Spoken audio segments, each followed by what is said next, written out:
Well, hello, everyone. Thank you all so much for coming and joining us today. I'll say good morning, good evening, good afternoon, wherever you're hailing from. And when you are able to see this video, this presentation of Globinar, we're really excited for everyone joining us today.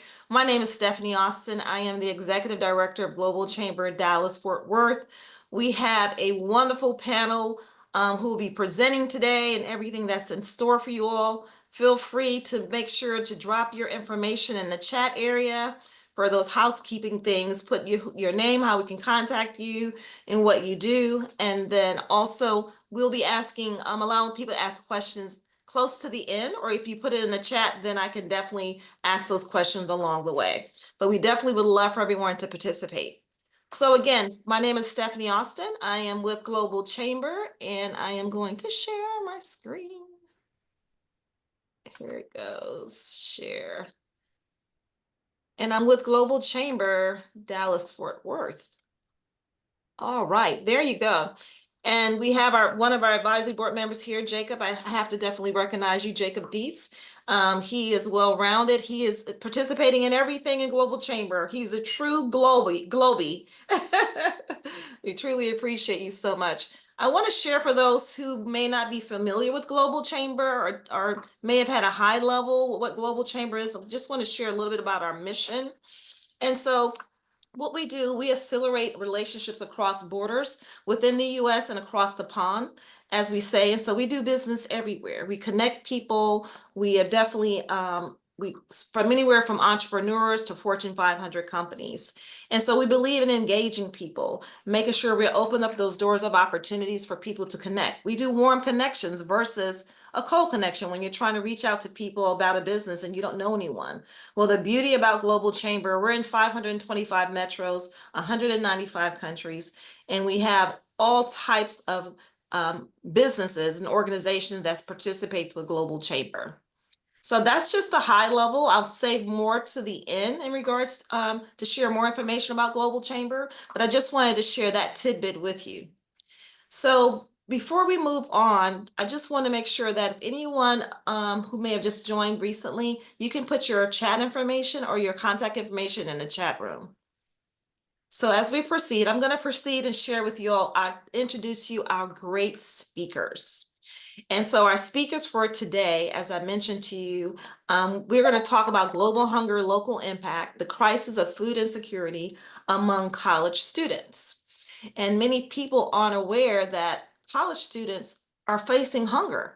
You would think because they're at school, everything is all well, or there's programs or plans that their family members have purchased for them.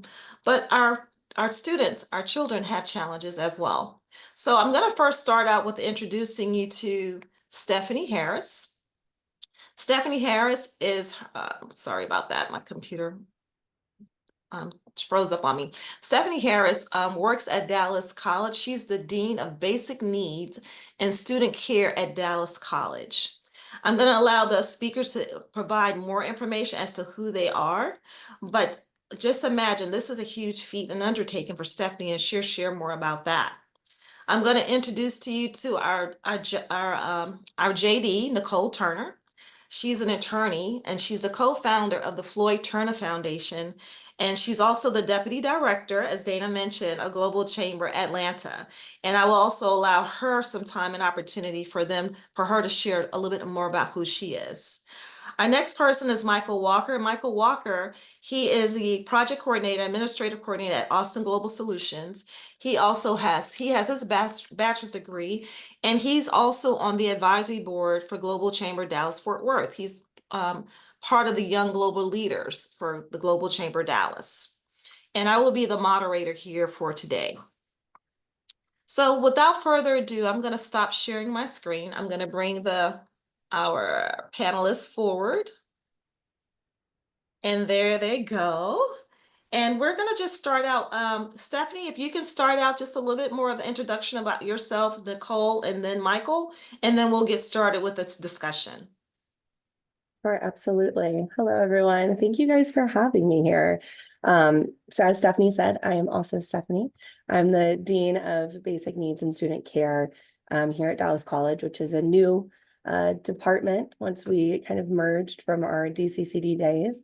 And I have the privilege of overseeing all of our social work services and basic needs supports for our students, which goes outside of food, but I'm really going to highlight a lot of our food efforts today.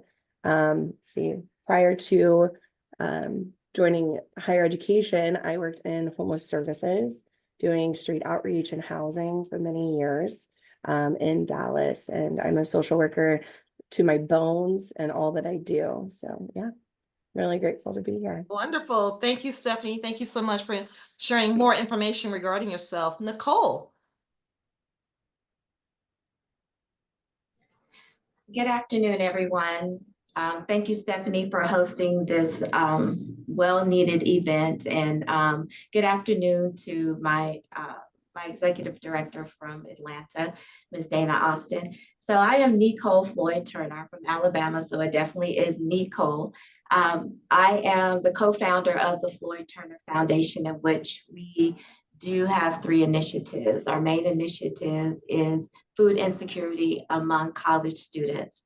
My full-time day job, I am a program chair, program director for a paralegal studies program here at Georgia Piedmont Technical College. And so I'm just really excited to share with you today a passion of mine, which is food insecurity among college students. Thank you so much, Necole. I appreciate that. And Michael, I've been calling you the wrong name all along.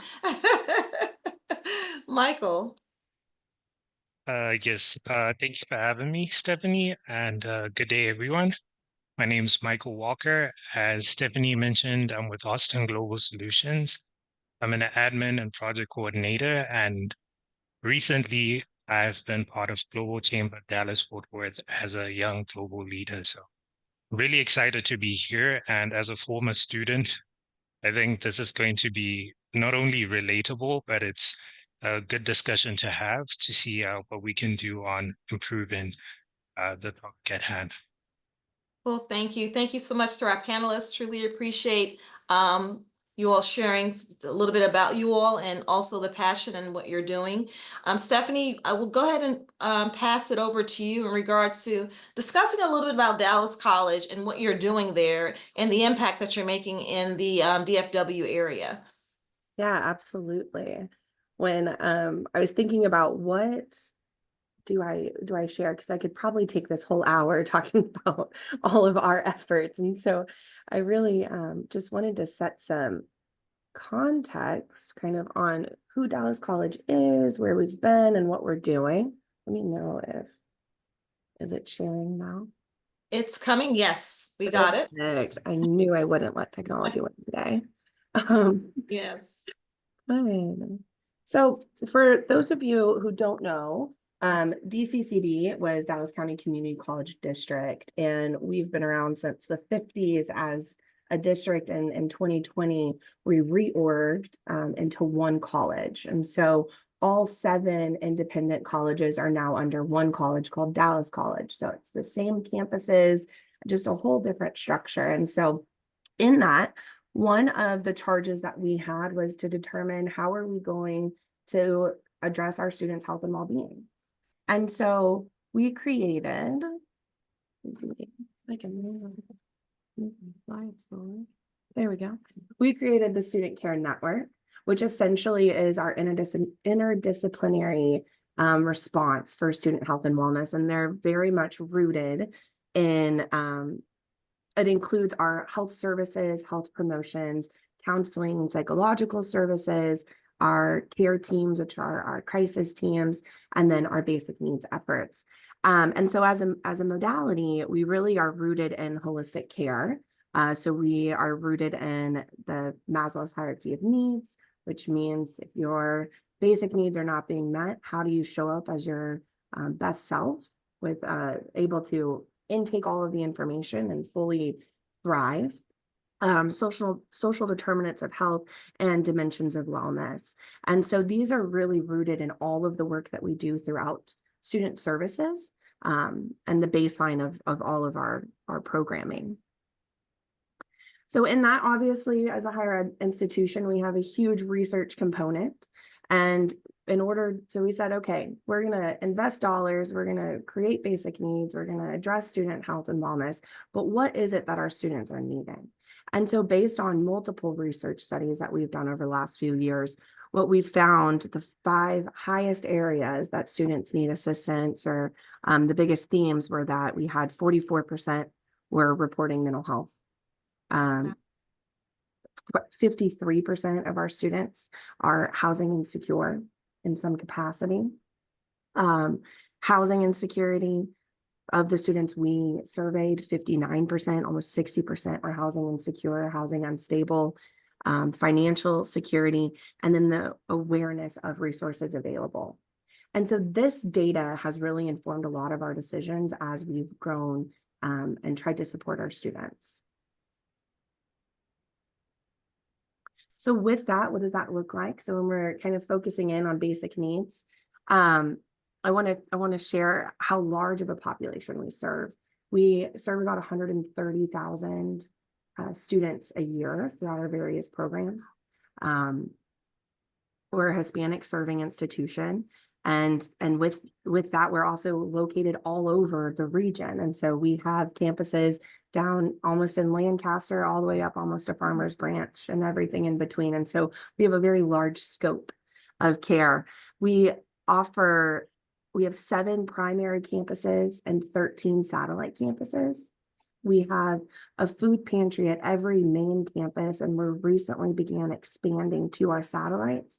So in total, we have 14 food pantries, which is one of the largest responses to college hunger. And we are the largest food pantry in South Dallas, based on just the scope and how accessible we are. With that, in the last year, we had almost 100,000 visits to our food pantry, and distributed over 500,000 pounds of food. So our food response efforts are large. They are very much rooted in our partnership with North Texas Food Bank. Without them, we would not be able to serve in the way that we do. So very grateful that we get free food and we're able to distribute that. We're open to our communities on Fridays. And then we also host mobile food drives every month where we're distributing anywhere between 20 and 30,000 pounds of food. It really started during COVID and we continued it. So we set up an entire system in our parking lots, and anybody and everybody is welcome to come, and we load their cars up with fresh produce, perishable items, shelf stable, whatever we can get that week, we distribute. In addition to that, we have clothing closets. We manage our emergency aid fund for our students. And then we also have programming to support our parenting students, helping them get child safety gear, which can look like a high chair or a car seat or formula, diapers, etc., whatever our students are kind of needing. I say that we exist very much as the safety net of our system, because not everybody has the social capital or the safety nets in their own lives. And so we kind of have a duty to step in and try to help our students be successful, because what we know is that if a student has to make a decision between paying their electric bill or putting food on their table or attending their 8 a.m. class, we know what decision they're going to make. And so how do we subsidize that and really provide a safeguard so that our students can thrive and be successful?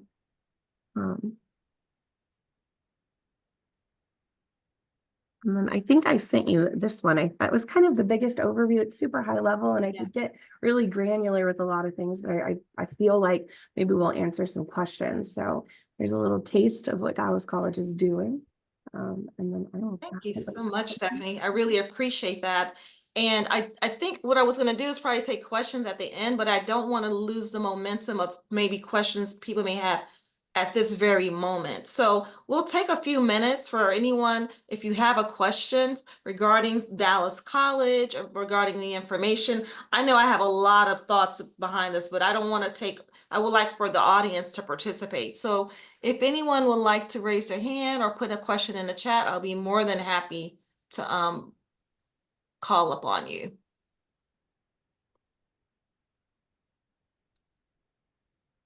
All right, Dana, I see you raising your hand. Yes. I wasn't quick enough to find it on the reactions. I thought, okay, let's go with that. Thank you, Stephanie Harris, for sharing what's going on at Dallas College. And this is something that's close to my heart personally, but also for Global Chamber Atlanta, looking how we can support and raise awareness. So my question for you is, I know you said you started kind of during the COVID pandemic and you set up in the parking lot. How do students find you all now? Yeah, so our marketing efforts are large. We have we plan out our year at this point, and so we're on all of our calendars. We have tons of promotions throughout campus, but we also have a really great PR and media team. And so a lot of the times we are publicized on the news that we're hosting this drive. Our partners at North Texas Food Bank also are really great because we're able to combine efforts there because we're distributing their food. And so there's a natural occurrence and there's also some normalcy around these pantries. They're not unique to Dallas College. They happen consistently and regularly across Dallas. So I would say in Atlanta, I would say get with your food bank. And I imagine joining efforts will have a large impact.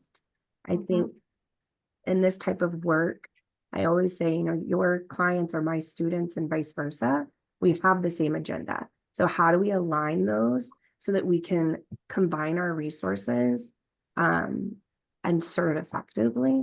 And so I think that's been a really big component of the media around it. Thank you for that. And you had 127,000 students enroll in 1 year. How large is the college? So we have 7 main campuses and 13 satellite campuses. Okay. Yeah. Wow, that's huge. And the impact is too. Thank you. Yes, thank you so much, Dana. Thank you for that question. A great question. So one question I had for Stefanie, and her and I had some conversation regarding this yesterday.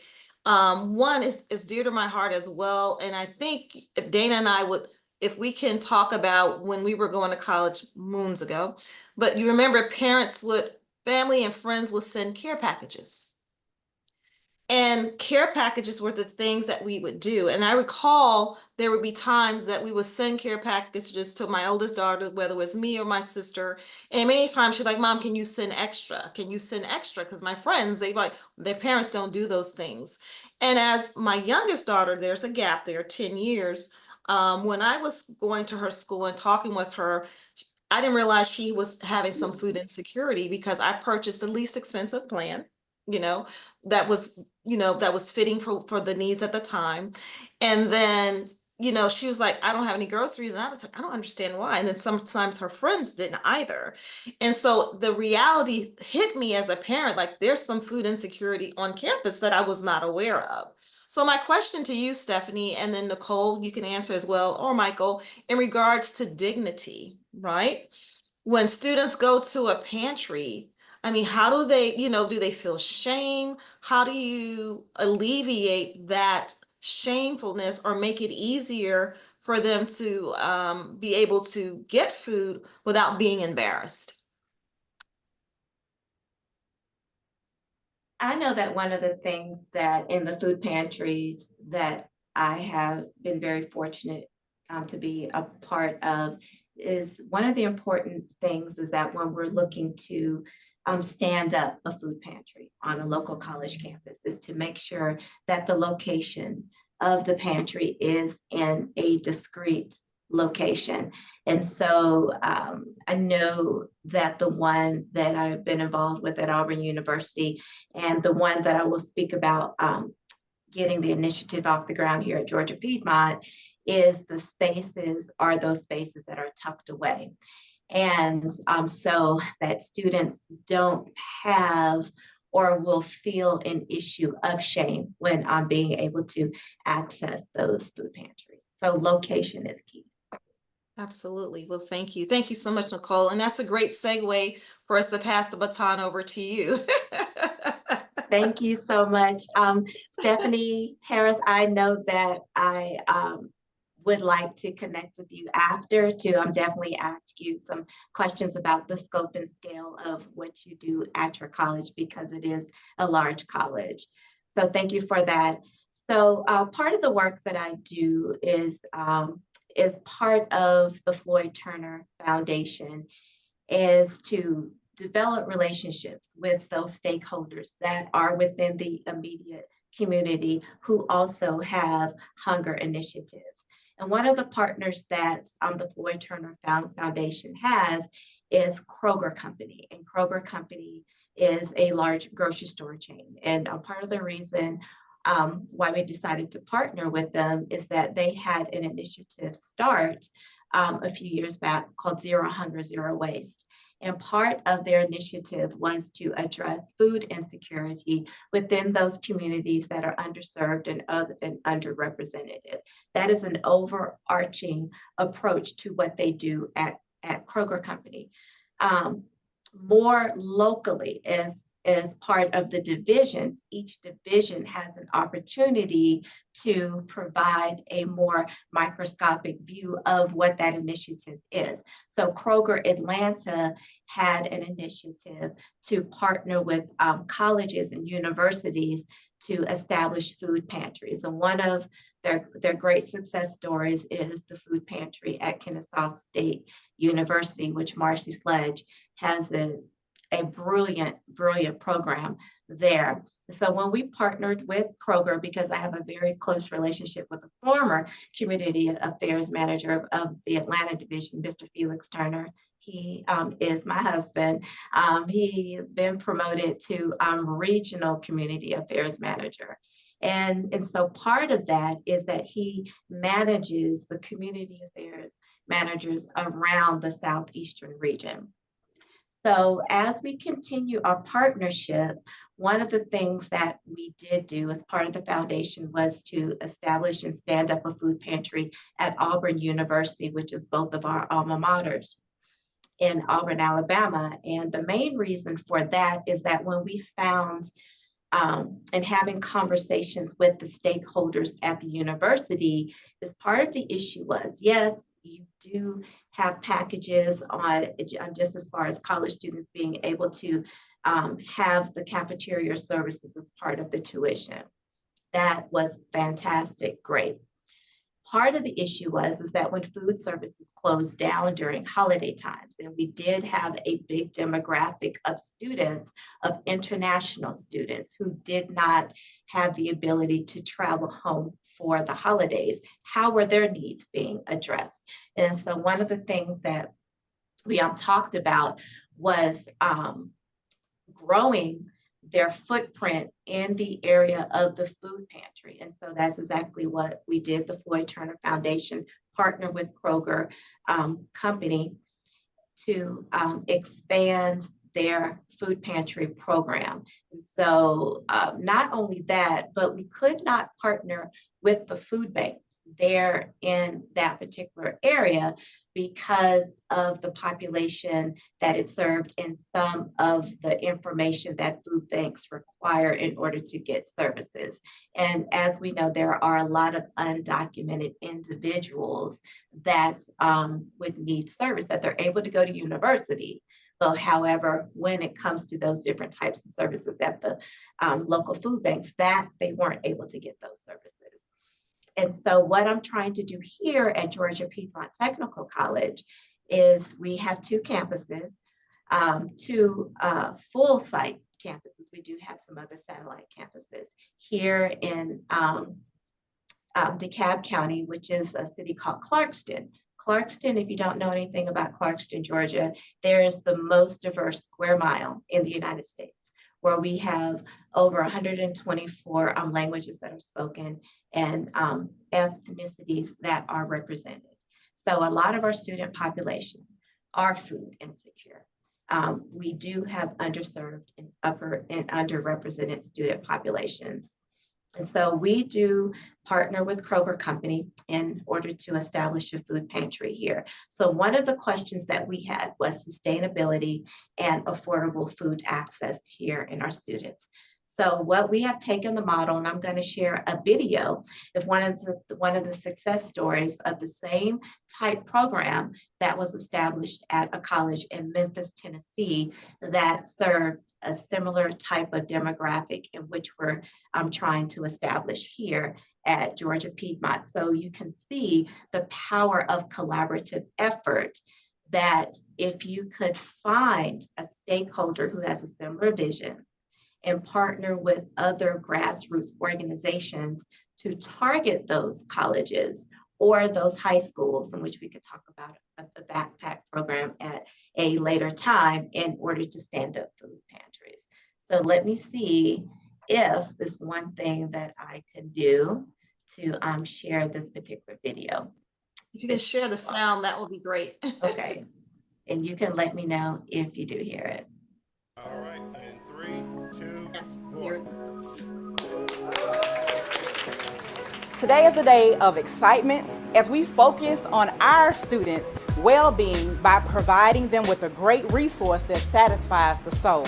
Creating a pantry is our way of showing a genuine commitment that we have a heart and a drive to support our students in every way possible. We've been working on this for months, and we're so excited to see what started as a conversation come into this.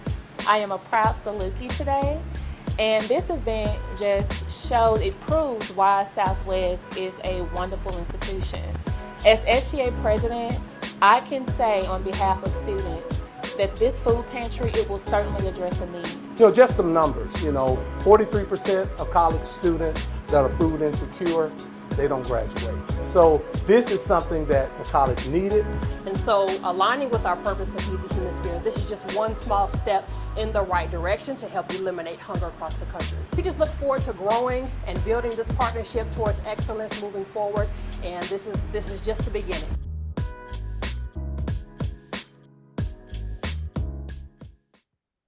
All right, in 3, 2, 1.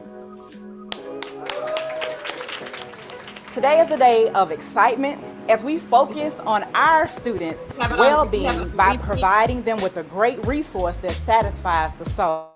Oh, So I'm going to stop sharing okay. if I can figure that out. So give me just a second. No problem.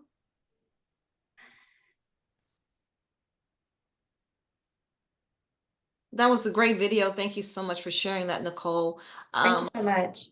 So definitely feel, are you going to add more to that? Would you like to add more to what you just shared, and also the impact and how how it was well received? What I will say is this. What I will say is this, is that one of the things that I would hope is that the example of the food pantry that you saw there, that we will be able to duplicate. And one of the things is that the overall impact is going to be immediate, because if you look at the overarching theme of food insecurity among college students, you have over 44% of college students that are food insecure. And then if you just tap into some other numbers and just grind that down just a little bit more, and you add the services that Stefanie has, then that ups that number to up towards 60%, because if you have those wraparound services such as housing and mental health. And so the impact, it is going to be immediate. And so some of the initiatives, just as far as the technological aspect, is not only the location of the food pantry, but the opening times of the food pantry, when the food pantry is open, making appointments, if it's going to be appointment only, or if you're going to have the ability to staff the food pantry, and how do you allow students to register anonymously to have access to those services. And so those are some of the things that we're seeking to address in moving forward. Thank you so much.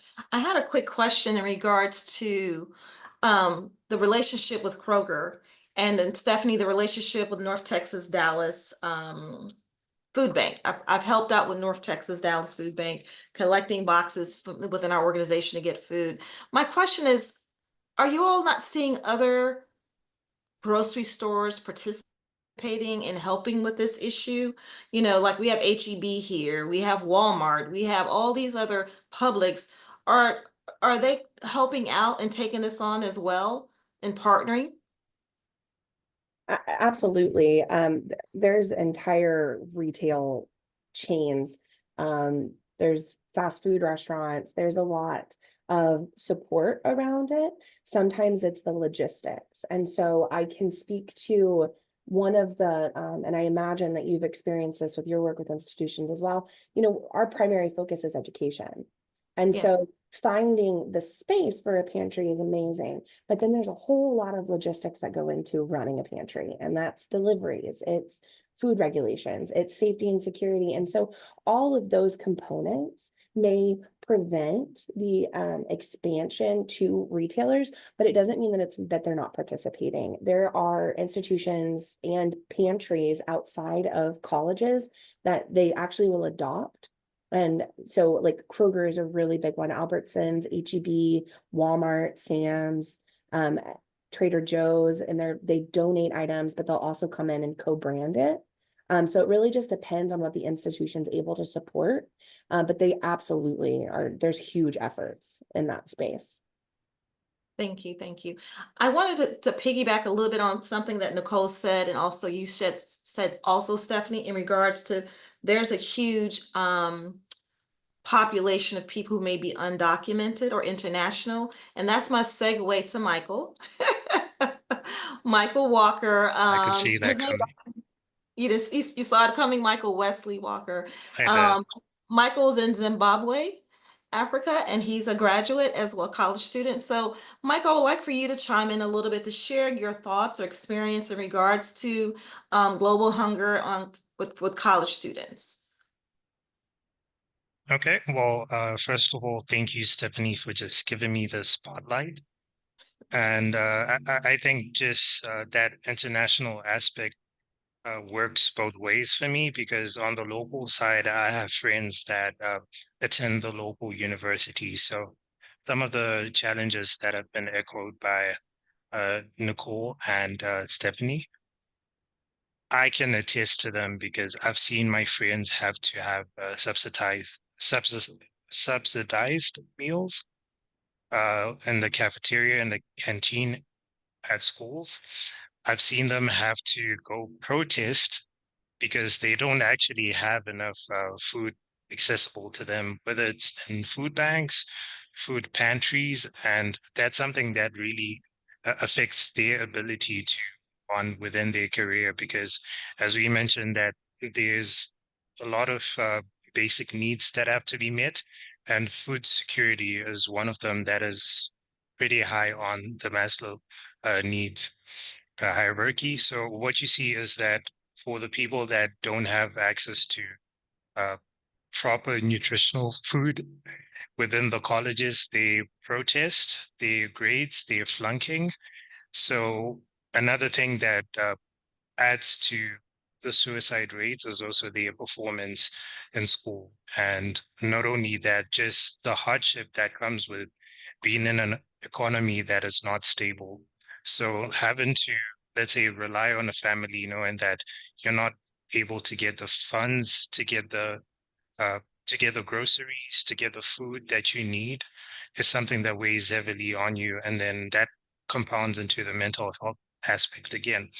And then when I was studying overseas, then I got to see an entirely different component of it, whereby for Malaysians, where I was studying, they had a proper food bank, the Food Bank of Malaysia, and they could have a surplus food that they would distribute to their colleges to say, hey, we have so and so goodies that we can provide to students, and they have a way that they distribute it towards not only the local students but also international students, because they recognize that you may be away from home, but you still don't have maybe a job or something that can allow you to have access to the food that you need.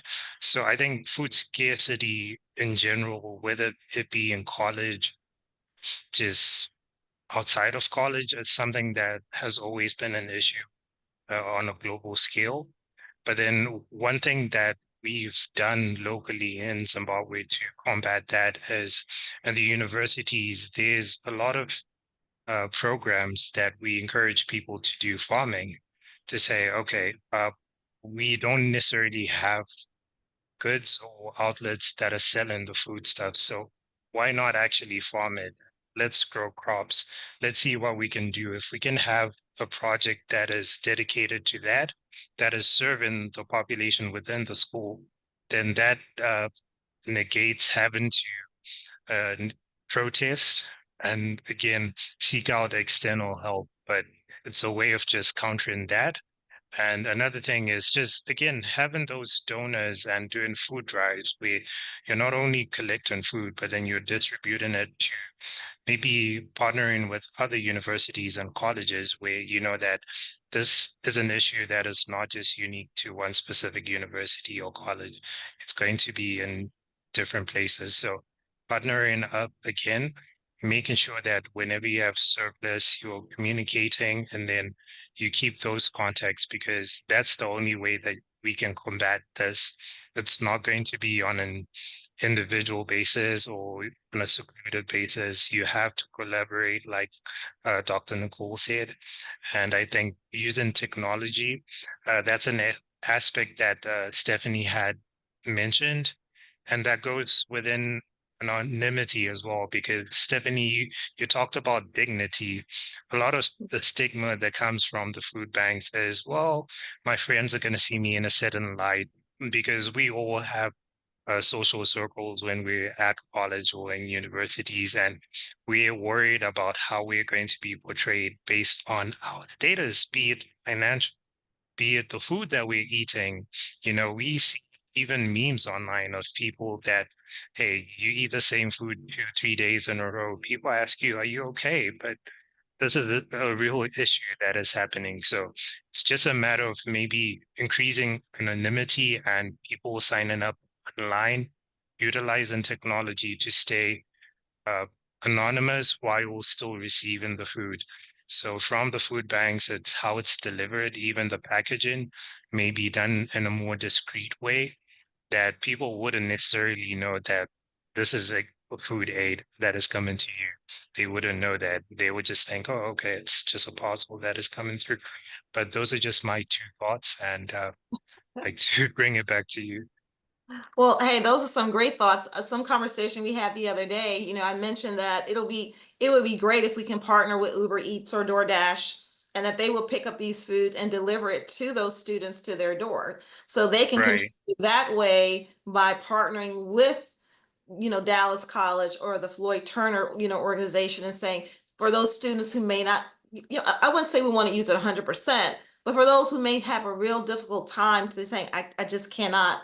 Like my daughter, she's like, I'm not going to the food bank. I'm like, you need to go to the food bank. You need groceries. I'm like, I drove down there to take her to the food bank because of our situation at this time was that I needed help get her groceries. And that was the form I could help her at the time. And so I went and took her to the food bank and she sat in the car, but it would be great if we can do a DoorDash, you can do Uber Eats or whatever and deliver that. Or there's several other opportunities as well. So thank you so much, Michael. So I want to, oh, thank you, Jacob. So I want to pass it over to anyone, give you all the floor to ask questions of our esteemed guests here, our presenters. I have a lot of other questions, but I don't want to be the one just asking questions. Who has questions for our panelists here? I did want to add just a comment really quickly before we jump into questions, if that's okay. Okay. I think we've touched a little bit on stigma, but I want to share a little bit of a philosophy around it, and put an asterisk. I don't believe that any food insecurity, there's one way to fix it or to problem solve it, and so much of it is cultural. And it is rooted in your community, right? And so at Dallas College, we very much live by the idea that our pantries should be looked at and be utilized in the same way that financial aid or the library are used. Our stigma, our fight against that stigma has been very steadfast, and adding dignity into our spaces to make them, they look great. They look like markets, right? Or whatever that might be, the types of foods that are in there, and just the normalcy of accessing it. But there may be some populations of students who they are never going to step foot in a pantry because of that stigma. And so how do you combat that? And maybe it is Uber. And so I just wanted to touch on that. And, you know, even as we talk about international students, is there a special type of food that we're needing to make it more culturally accessible, to make people have a sense of belonging in our spaces? But I really do, there's an old stigma, just as being a college student, that if you almost didn't earn your stripes by getting sick on ramen noodles, did you really have a real experience? But in reality, that's trauma, right? We don't have to leave college traumatized and normalize food insecurity. We can put dignity in those spaces by fighting that stigma. And so just as we head into questions, throughout our conversation, I wanted to add that in. Thank you, Stefanie. I really like that. Jacob, I know you have a question, and Virginia, you're next. Yeah, no, thank you. And I really enjoyed hearing hearing about everybody's work, and you're really doing some incredible things. And really it's more of like some thoughts and just always opening myself up for conversations and connections. But was at an event about a month ago, and there was someone from the UN World Food Program that was talking, and they were this event was tied to the organization Games for Change. And so the guy from World Food Program was talking about how they are using gamification and putting this game that they designed in the chat.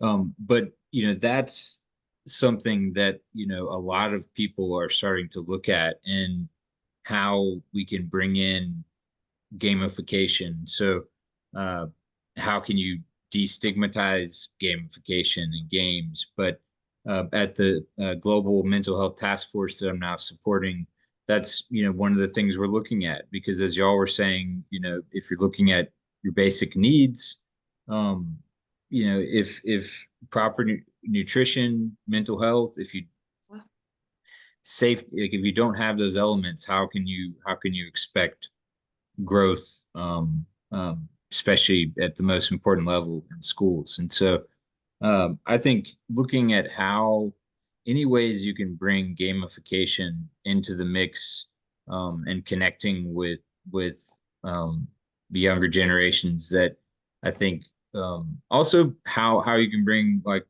I guess what y'all were talking about with Uber Eats, autonomy. And so you reduce that chance for them feeling anxious about any possible judgment. Absolutely. Absolutely. Definitely. Mental health is very important. If you don't have the food and resources, your mental health is unstable and you're stressed. And so that's a huge topic in itself as well, you know. So thank you, Jacob, for sharing. Virginia? Oh, yes. Well, thank you so much.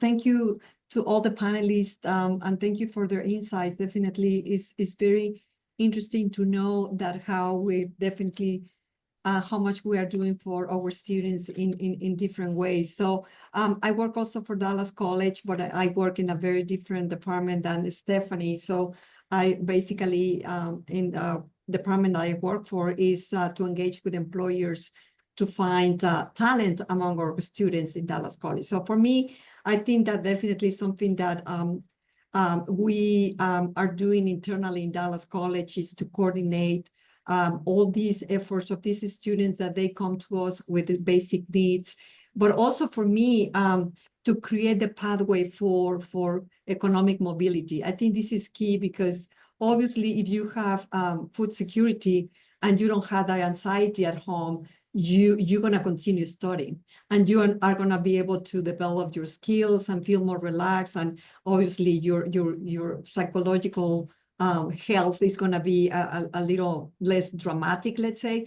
So for me, definitely one of the aspects that is still very needed is in the community, and of course inside of our institution, is we have so many resources internally, and sometimes what it happens is that the students are overwhelmed in not knowing what are all these resources coming from.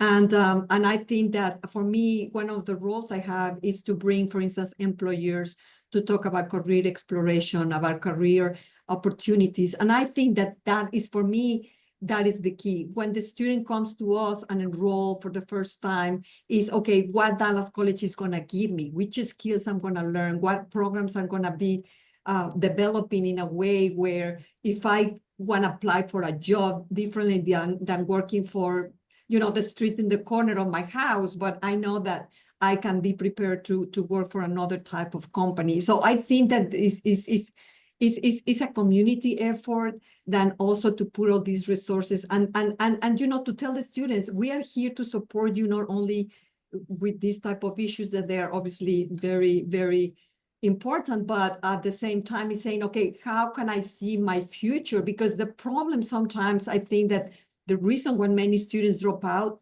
there are many, many reasons. One, it can be lack of motivation. The second can be that, what am I doing here if nobody's going to help me to find a job? What am I studying all this if I don't see any reason why I'm studying this?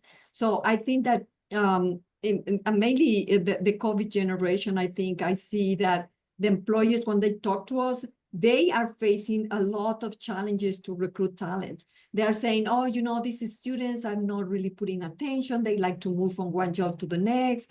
They don't really know what they want. And I think that this is, in my opinion, this is just a matter of communication sometimes, a matter of talking the same language, and a little gap in terms of how are we preparing our students to communicate with employers. So we are bringing employers to the college, talking to the students. We engage them through career fairs, to career exploration events. And I think that as far as we continue constantly doing that, because I think that in our case, our institution is majority Hispanic origin. So in the Hispanic families is basically, okay, my family is the one who's supporting me, and my family is the one who's going to tell me, oh, you need to go to college to do this, blah, blah, blah. So I think that is also to convince the parents and saying, hey, if your kids are here, it's worth it, because we're going to help them to take step by step and so forth. And it's a little bit about what is the future holds for me. And I think that perhaps is a combination. Again and again, it's a tough time in nowadays with many kids. But I think that all together we can do better. And I really appreciate all the comments, because everyone, I think, is doing an incredible job. Thank you. Thank you. Thank you so much, Virginia. I appreciate it. I have a couple of questions, and then I'm going to share some information, some more slides. But one thing that, I've noticed over the years, or sometimes I think we're not in tune in our surroundings, and global hunger is a global issue. It's not just only here in another country, it's globally. And I didn't realize how much it was here in the US until I would start helping out with pantries and love packs, because when children, our young kids in elementary, when they're out of school in the summer, they suffer with hunger tremendously. For those who have hunger issues or food insecurity issues, when they go on spring break, they're at home without food. When Christmas comes, they're at home without food. Thanksgiving, home without food. And here I'm caught up. I'm going to talk about me. I'm caught up in whether it's the holiday, the festivities. I'm concentrating on what's going on surrounding me. Whereas we have our young leaders who are in elementary who are suffering of food insecurity when breaks happen. Because they get free lunch, they want to go to school so they can get free breakfast and free lunch. And so and that may be their only meal for the day, their breakfast and a lunch, and don't have dinner. So they want to come back. Again, that's going to impact their mental health. So I want to say, in regards to our young leaders of the world today that's in college, this is a huge issue or huge opportunity. It's not an issue. It's a huge opportunity for us to give back and to support and to share and spread the information, not just when it's Thanksgiving or Christmas. This is a year-round issue. And so I just want to say thank you to my panelists. I do have some QR codes for you all who want to make donations. This does go on YouTube, so it'll be aired for other people to see it as well. But think about how can you help support, whether it's volunteering, whether it's financially, whether it's sharing the wealth and telling other people or connections that you know about both of these organizations and others that you may be passionate about. Before I go on to that, one question I do have for you, Stefanie, are you guys doing any new initiatives or anything new innovations at Dallas College? And then that's the same question I'll have for you, Dr. Necole. Yeah, I think one of the components of being in a community college space is that we also serve our community in a lot of ways. And so our kind of next initiative, I mentioned it a little bit earlier, but we are expanding our food pantries to our community centers. And this is really, you know, you spoke to the global impact, and I think it's also really important, you know, globally, that's a really big thing to tackle, right? But individually, we can impact the spaces that we are in.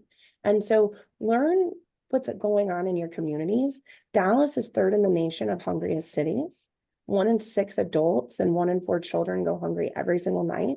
And that is outside of the bounds of Dallas College, right? But we are in these spaces, we are in these communities. And one thing I know for fact is education is the quickest way out of poverty. It is the surefire way to break generational cycles of poverty. And you cannot take someone's knowledge from them. And so with that, I'm really excited to be able to start serving our community further than our mobiles. And ideally, hopefully that'll help, you know, build some relationships so that they begin accessing our services and enrolling in courses and you know, upskilling themselves. So that's one big initiative that we're working on this year that I'm really excited about. Thank you so much, Stefanie. Dr. Necole? That's awesome, Stefanie. And I want to address something that Michael and Stefanie mentioned about becoming part of the community. The college is part of the community, and Michael about using farming.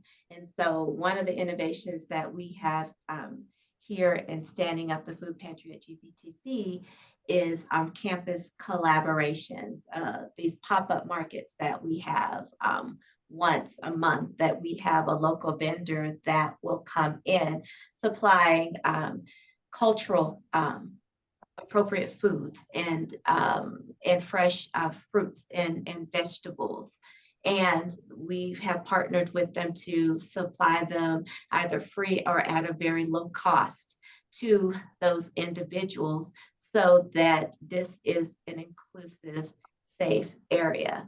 And also about farming. One of the things that Auburn University does is that they work with their College of Agriculture, which they have an incubator there in which the next level of growing food in case we ruin our planet. That's a whole nother area in growing fruits and vegetables in trailers and under lighting and so forth. And they have a culinary institute there in which they also provide a collaboration with for fresh fruits and vegetables to the food pantry. And so that's one of the innovations that we're looking to implement here as well. Thank you, Dr. Necole. I appreciate it. I'm sharing my screen with you all for those who would like to help support and donate to the Floyd-Turner Foundation. There is a QR code there that you're able to click on and take your camera and take a snippet of that. Necole, as Dr. Necole, as she mentioned, definitely can use your support as an organization. And I just want to see how we, as Stefanie mentioned, Stefanie Harris, how do we give back and support on our community? What do you do? Because we can start at home. Next, I want to also share with you the QR code for college. Stefanie Harris, as she mentioned, they're doing a wealth of things there as well and giving back and helping supporting. They can use your donation or even your time. but I have the QR code there for you all to also do a snippet and a snapshot of there. I just want to say thank you, Stefanie. Thank you, Dr. Necole, for presenting today. And I have a picture of our young global leader, Michael Wesley. He's with Awesome Global Solution. Thank you so much, Michael, for being a part of the panelists today as well. I want to share with you in Thank you for regards having me. Thank you. I want to share with you in regards to Global Chamber Dallas-Fort Worth. This is our advisory board.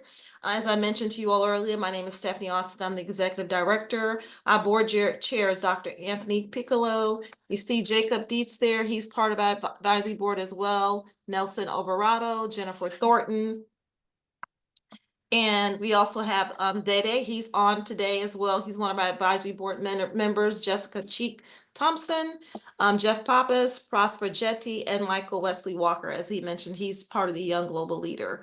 So one person may say, well, how do I get involved? How do I join? Well, we have a link that you can go to. You can go to www.globalchamber.org and select the city.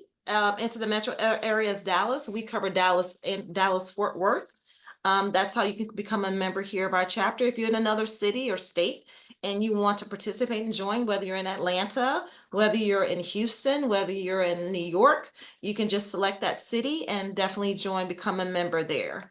We also have a QR code. If you want to join, you can also take a picture or click on that QR code and you can join there and select Dallas as a location.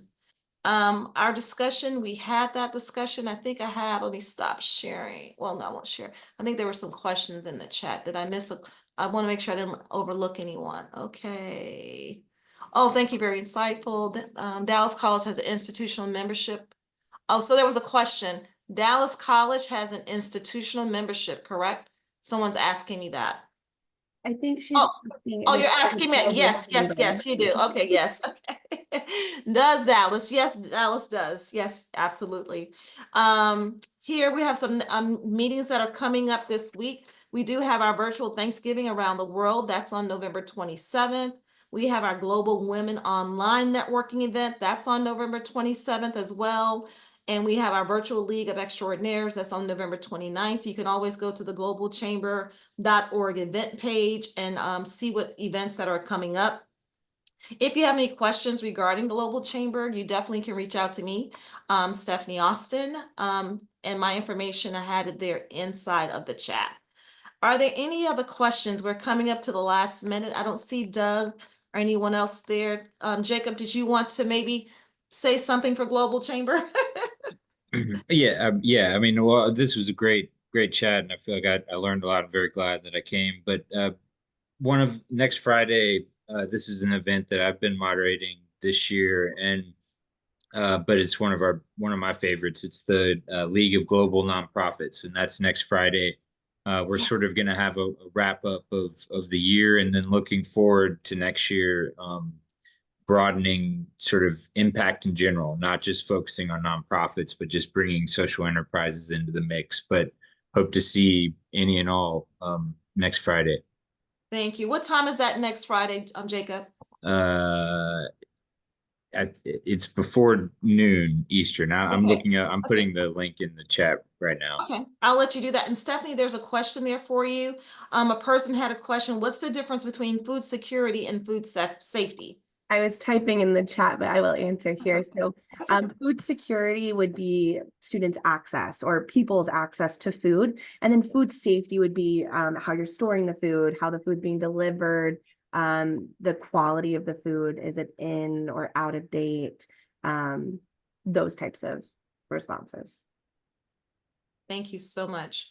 Well, I just want to say thank you to everyone. We are at the top of the bottom of the hour.